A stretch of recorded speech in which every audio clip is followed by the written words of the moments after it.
नमस्कार, आप देख रहे हैं IBC 24। मैं हूं आपके साथ विजय कुमार पंड्या। पश्चिम बंगाल की सीएम ममता बनर्जी आज चुनाव प्रचार के दौरान घायल हो गई। ममता बनर्जी की पैर में चोट लगी है, उन्हें इलाज के लिए SSKM अस्पताल में भर्ती कराया गया है। सीएम ममता बनर्जी को अस्पताल लाने के लिए नंदीग्राम से कोलकाता तक ग्रीन कॉरिडोर बनाया गया। ममता बनर्जी के इलाज के लिए डॉक्टरों की टीम बना दी गई है। आपको बता दें कि ममता बनर्जी आज नंदीग्राम में प्रचार कर रही थी। यहां से उन्होंने विधानसभा चुनाव के लिए पर्चा भी भरा है। उन्होंने आरोप लगाया है कि 4 से 5 लोगों ने उन पर हमला बोल दिया है, जिससे उनके पैर में चोट आई है। साथ ही उन्होंने कहा कि इस दौरान कोई भी स्थानीय पुलिसकर्मी मौजूद नहीं था।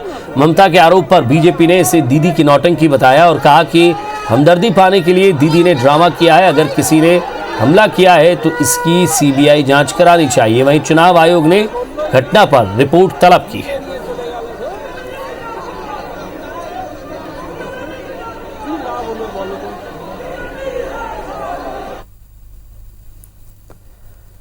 भाजपा प्रदेश पदाधिकारियों और कार्य समिति की बैठक 13 मार्च को और 14 मार्च को होगी। ये दोनों बैठकें प्रदेश प्रभारी डी पुरंदेश्वरी और सह प्रभारी नितिन नवीन की अध्यक्षता में होगी। इन बैठकों में राजनीतिक प्रस्ताव लाया जाएगा। इसके अलावा लॉ एंड ऑर्डर, महिलाओं के लिए जो महिलाओं के खिलाफ बढ़ रही जो अनाचार की घटनाएं हैं, किसानों की खुदकुशी, धान खरीदी, रेत और ड्रग्स माफिया की सक्रियता, इन सभी मुद्दों को लेकर सरकार को घेरने की रणनीति बनाई जाएगी। प्रदेश पदाधिकारियों को इन मुद्दों को लेकर प्रदेश भर में सरकार के खिलाफ धरना प्रदर्शन आंदोलन की जिम्मेदारी सौंप दी जाएगी।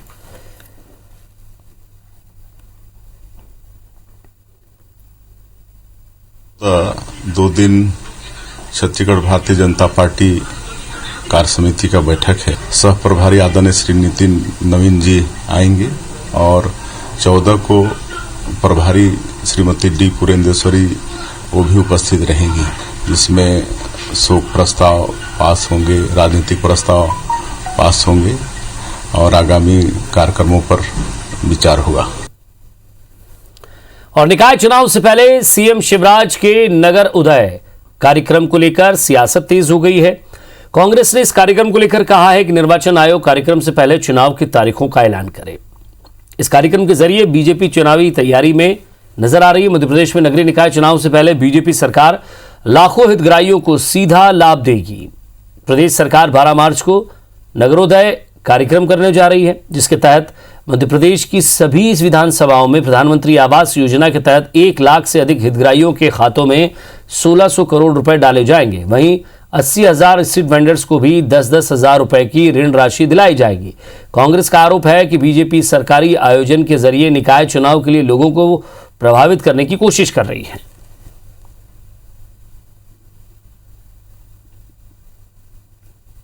नहीं, मुझे लगता है कहीं ना कहीं राज्य निर्वाचन आयोग की तैयारियां नहीं है, शासन के दबाव में है राज्य निर्वाचन आयोग, और इन्हीं कारणों से किस तरह से वो नगरीय निकाय चुनाव को टालने की तैयारी कर रहे हैं। सर्वदलीय बैठक में भी जिस तरह की बात निकल के सामने आई, उससे ऐसा लगा मतदाता सूचियों में बहुत ज़्यादा गलतियां हैं, उनके सुधार नहीं हो सके हैं। चुनाव की आचार संहिता जब लगाना है, चुनाव आयोग लगाए। हम तो आखिरी दिन तक काम करेंगे, करते रहेंगे, और जो काम घोषित हो गए हैं, टेंडर हो गए हैं, उन पर काम जारी रहेंगे। विकास के कामों से कांग्रेस को चिढ़ क्यों है? सरकार की योजनाओं के क्रियान्वयन से कांग्रेस को चिढ़ क्यों है?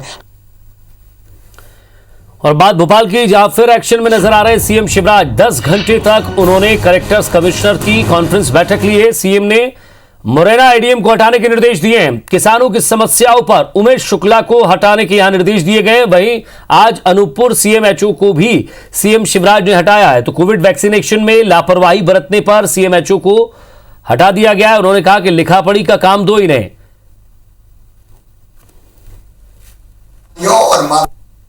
एक वीडियो आज मैंने देखा वायरल होते हुए, ADM मुरैना जिस ढंग से बिहेव कर रहा है, किसानों के साथ दुत्कार रहा है। अब ऐसा ADM रहने के लायक नहीं, उनको वहां से हटा दें, उनको रखने की जरूरत नहीं है। मैं आज ही हटाने के निर्देश दे रहा हूं। ये नहीं चलेगा, किसान हो, गरीब हो, जनता हो, जनप्रतिनिधि हो, उनका आदर और सम्मान करना है। अपराधियों और माफियाओं से निपटने का काम हमको करना है। एक वीडियो आज मैंने देखा वायरल होते हुए, ADM मुरैना जिस ढंग से बिहेव कर रहा है, किसानों के साथ दुत्कार रहा है। अब ऐसा ADM रहने के लायक नहीं, उनको वहां से हटा दें, उनको रखने की जरूरत नहीं है। मैं आज ही हटाने के निर्देश दे रहा हूं। ये नहीं चलेगा, किसान हो, गरीब हो, जनता हो, जनप्रतिनिधि हो, उनका आदर और सम्मान करना है।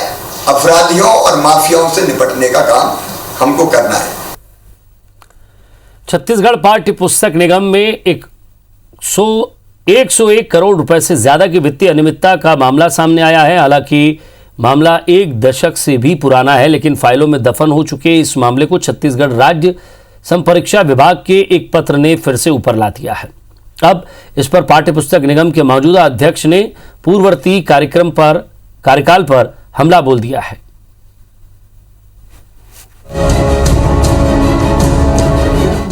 छत्तीसगढ़ राज्य संपरीक्षा की ओर से पाठ्य पुस्तक निगम को लिखे गए इस पत्र ने भ्रष्टाचार के पुराने मामले को फिर से बाहर ला दिया और इसी के साथ मौजूदा और पूर्ववर्ती अध्यक्ष के बीच राजनीतिक जंग भी छिड़ गई है। दरअसल 2008-9 में लोकल फंड ऑडिट में पाठ्य पुस्तक निगम में 100 करोड़ से ऊपर की वित्तीय अनियमितता सामने आई। ये अनियमितता 2004 से 2010 के बीच की गई थी। 25 जुलाई 2017 को इन तमाम अनियमितताओं पर पाठ्य पुस्तक निगम से स्पष्टीकरण मांगा गया और 4 महीने के भीतर जवाब देने को कहा गया, लेकिन निगम के अधिकारियों ने कोई जवाब नहीं दिया। मामले के 4 साल बाद फिर से छत्तीसगढ़ राज्य संपरीक्षा की ओर से पाठ्य पुस्तक निगम को पत्र लिखकर 101 करोड़ से ज्यादा की वित्तीय अनियमितता पर जवाब देने को कहा गया है। चूंकि मामला 2017 के कार्यकाल से जुड़ा है, लिहाजा मौजूदा अध्यक्ष पुराने कार्यकाल को लेकर हमलावर हो गए हैं। वित्तीय अनियमितताएं स्वीकार्य नहीं हैं और वित्तीय अनियमितताओं को इतने लंबे अरसे तक क्यों ढक कर रखा गया, ये बहुत बड़ा सवाल है। स्थानीय निधि संपरीक्षा का पत्र मिलते ही इस मामले में पाठ्य पुस्तक निगम ने त्वरित कार्यवाही शुरू कर दी है। इस हमले पर तत्कालीन अध्यक्ष देवजी भाई पटेल ने भी पलटवार कर दिया। उन्होंने सवाल उठाया कि 2008-9 की वित्तीय अनियमितता पर 2017 में स्पष्टीकरण क्यों मांगा गया। इसके लिए ऑडिट अधिकारियों से भी सवाल होने चाहिए कि एजी ने 2000 या लोकल फंड ऑडिट ने 2017 में ही क्यों भेजा 8-9 का। आपके खिलाफ भी कार्रवाई होनी चाहिए कि आप क्यों 10 साल बाद भेज रहे हो और अभी ये मामला क्यों उठाने की जरूरत पड़ी। बहरहाल इस आरोप प्रत्यारोप से इतना स्पष्ट है कि पाठ्य पुस्तक निगम में बड़े पैमाने पर भ्रष्टाचार हुए। देखना यह है, भ्रष्टाचार की तमाम पुरानी फाइलें खुलती हैं तो क्या इस पर भ्रष्टाचारियों को सजा भी मिलेगी या फिर पूरा मामला राजनीतिक आरोप प्रत्यारोप में दबकर रह जाएगा। राजेश राज, IBC 24, रायपुर।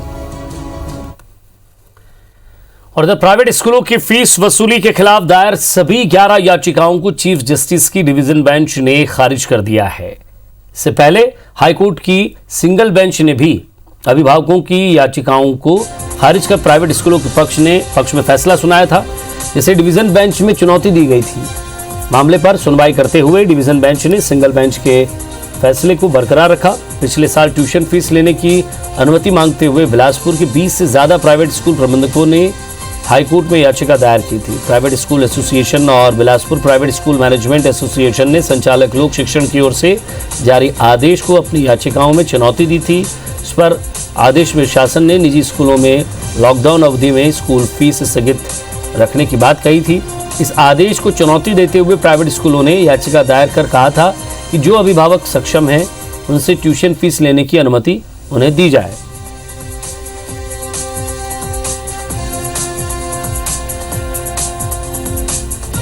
माननीय न्यायालय ने, डिवीजन बेंच ने सारी रिट अपील्स जो थी और जनहित याचिका वो उसको भी उन्होंने PIL को डिसमिस कर दिया है और कहा है कि सिंगल बेंच का ऑर्डर जो है वो सही है, चूंकि वो सर्वोच्च न्यायालय और उच्च न्यायालय के आदेश के उसमें तारतम्य में है, बेसिस में है, इसलिए उसमें कोई भी गलत नहीं है। छत्तीसगढ़ के झीरम घाटी हत्याकांड को लेकर NIA फिर हाईकोर्ट पहुंच गई है। NIA की ओर से दायर याचिका में दरभा थाने में दर्ज FIR को चुनौती दी गई है। ये FIR झीरम हमले में मारे गए पूर्व विधायक उदय मुदलियार के बेटे ने दर्ज कराई है। इस मामले की सुनवाई के दौरान NIA के वकील ने 1 सप्ताह का समय जवाब देने के लिए मांगा है। आपको बता दें कि इससे पहले दरभा थाने में दर्ज FIR को पहले NIA ने निचली अदालत में चुनौती दी थी, लेकिन उसे खारिज कर दिया गया था। इसके बाद NIA ने हाईकोर्ट में याचिका दायर की है। इसमें कहा गया है कि वो केंद्रीय स्तर की जांच एजेंसी है, वो मामले की जांच पहले भी कर चुकी है। ऐसे में राज्य शासन को अधिकार नहीं है कि फिर से उसी मामले में अपराध दर्ज कराकर जांच कराई जाए।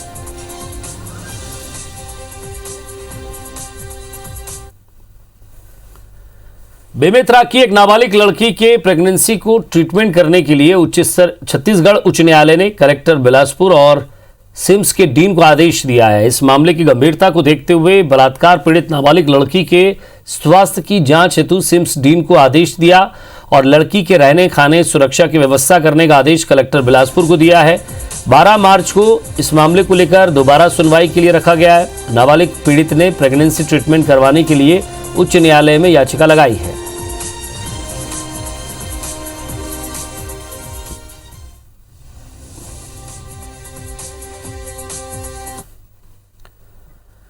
और बीजापुर जिले में सेक्शन कमांडर समेत 5 नक्सलियों ने सरेंडर किया है, जिसमें से 3 इनामी नक्सली शामिल हैं। इसके अलावा पुलिस ने अन्य 2 नक्सलियों को भी गिरफ्तार किया है। सरेंडर करने वाले नक्सलियों में मार डिवीजन का कमांडर पांडु उर्फ सोनू, डिप्टी कमांडर मंगू पोटाम, लोकेश आयतू और आयतू हप्का का नाम इसमें शामिल है। इन लोगों ने अपने जीवन शैली, भेदभाव और पूर्ण व्यवहार और प्रताड़ना से तंग आकर सरेंडर किया। पांडु उर्फ सोनू उर्फ राजू पर 8 लाख रुपए, मंगू पोटाम पर 3 लाख रुपए और आयतू कोडेम पर भी 1 लाख रुपए का इनाम था।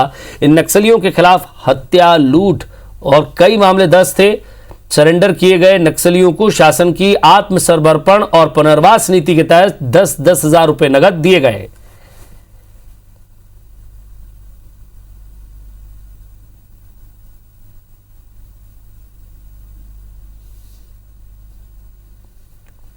दूल्हा दुल्हन के सिर पर सेहरा सजा था, मंगल गीत गाए जा रहे थे, ढोलक की थाप पर शादी में आई घर की लड़कियां थिरक रही थी और इसी बीच बारात में आए कुछ लड़कों ने मोबाइल निकाला और लगे फोटो खींचने, वीडियो बनाने।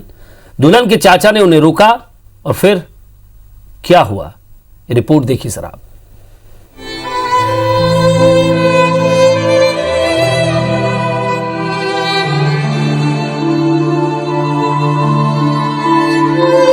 मंगल बेला के लिए सजी दीवारें, आंगन में सजा पंडाल, लेकिन खुशियों से सराबोर होने की वजह ये घर सन्नाटे और मातम में डूबा हुआ है। गरियाबंद जिले के मैनपुर इलाके के जाड़ापदर गांव की ये तस्वीरें हैं, जहां उदल राठौर की भतीजी की शादी हो रही थी।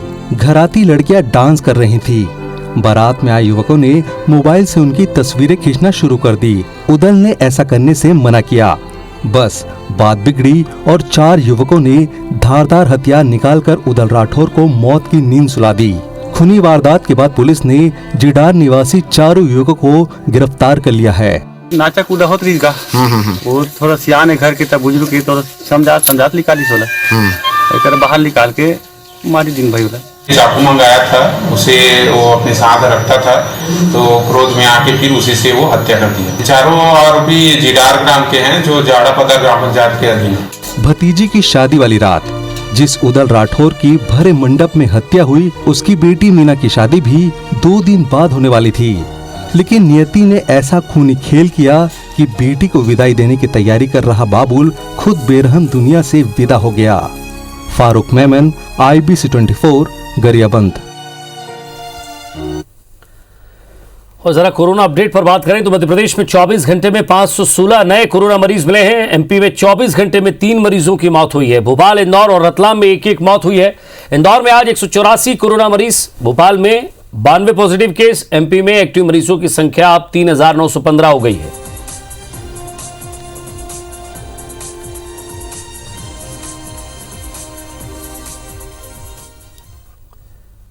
रायपुर में अब बुजुर्गों, गंभीर बीमारी और लक्षण वाले कोरोना संक्रमितों को डेडिकेटेड कोविड अस्पताल में भर्ती होना होगा। इसके अलावा जिन लोगों को होम आइसोलेशन के नियमों का लापरवाही करते हुए देखा जाएगा, पाया जाएगा, स्वास्थ्य विभाग उन्हें पुलिस की सहायता से डेडिकेटेड कोविड अस्पताल ले जाएंगे।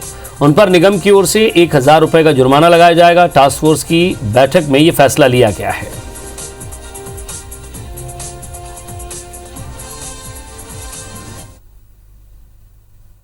कलेक्टर सर ने मीटिंग लिया है और उन्होंने इस बात पे जोर दिया है कि जिन लोग होम आइसोलेशन के नियम तोड़ रहे हैं उनसे 1000 रुपये फाइन लेंगे और ज़बरदस्ती उनको पकड़ के कोविड केयर सेंटर में हमें उनको डालेंगे। ये मीटिंग में तय हुआ है। जिन लोग मास्क नहीं पहनेंगे उनको भी फाइन लिया जाएगा। और जो पुराने हमारे कोविड केयर सेंटर थे वहाँ पर की क्या व्यवस्था है, हम अपने एडमिट करने की पूरी तैयारी रखें। छत्तीसगढ़ पुलिस ने अमलेश्वर स्थित 3री बटालियन में व्यसन मुक्त शिविर का आयोजन किया। इस शिविर के समापन पर डीजीपी डीएम अवस्थी ने कहा कि आप दूसरों की जान बचाते हैं तो आपकी जान की परवाह करना हमारी जिम्मेदारी है। जो जान की परवाह किए बगैर बहादुरी से राज्य की सुरक्षा करते हैं वो दृढ़ इच्छा शक्ति से व्यसन भी छोड़ सकते हैं।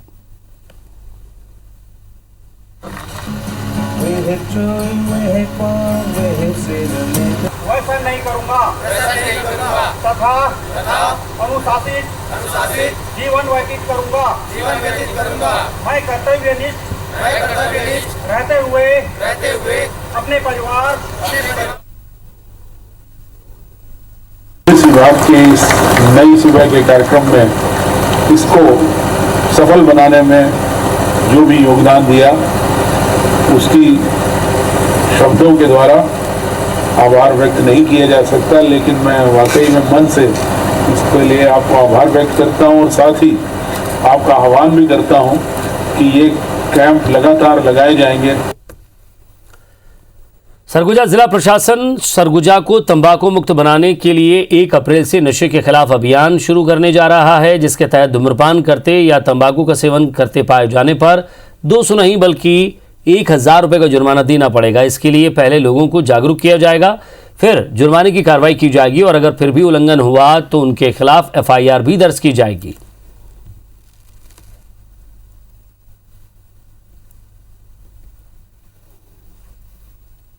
2003 की जो धाराएं हैं उसके तहत में विभिन्न 2000 कोटपा एक्ट के तहत में धारा 4, धारा 5, धारा 6, धारा 7 का लागू करवाया जाएगा। साथ में जो सबसे बड़ी एक चिंता का विषय है कि जो छोटे बच्चों में सरगुजा में तंबाकू प्रचलन को बढ़ा हुआ है, ये निश्चित रूप से इस कार्यक्रम को चलाने के लिए प्रेरित की है।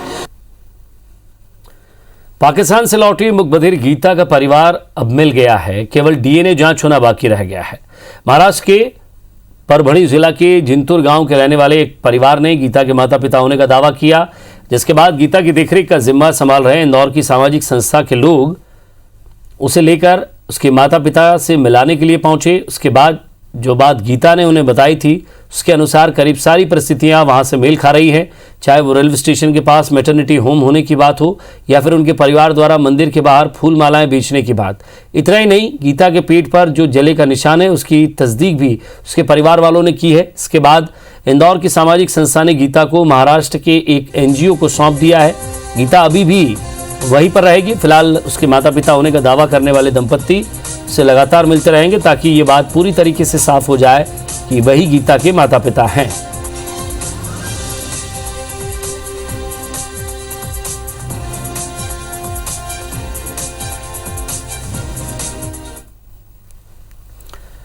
सरगुजा जिले के बतौली इलाके में हुए दोहरे हत्याकांड को लेकर पुलिस के हाथ अब भी खाली हैं। यह हत्या सुआरपारा में 12 दिन पहले हुई थी। आपको बता दें कि पुलिस को घोंटी टांगर में एक युवक और किशोरी का शव अर्धनग्न स्थिति में मिला था। दोनों के शरीर पर चोट के निशान पाए गए थे, जिसके बाद पुलिस ने अज्ञात आरोपियों के खिलाफ हत्या का मामला दर्ज कर जांच शुरू की थी।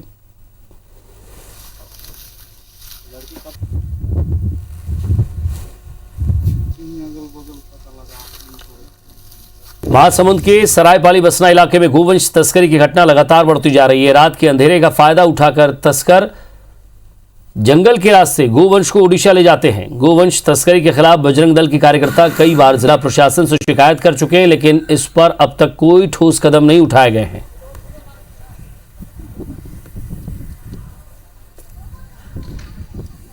लगता है कि प्रशासनिक अधिकारियों का इन गौ तस्करी में कहीं ना कहीं संलिप्तता है। इस कारण से यह लोग इनके ऊपर कार्रवाई करने में आनाकानी कर रहे हैं। क्या आप लोग आगे क्या प्रयास करें? अगर प्रशासन इन गौ तस्करों के ऊपर कार्रवाई नहीं करती है तो हम लोग उग्र आंदोलन करने के लिए बाध्य होंगे। और इसी के साथ फिलहाल इस बुलेटिन में इतना ही। नमस्कार।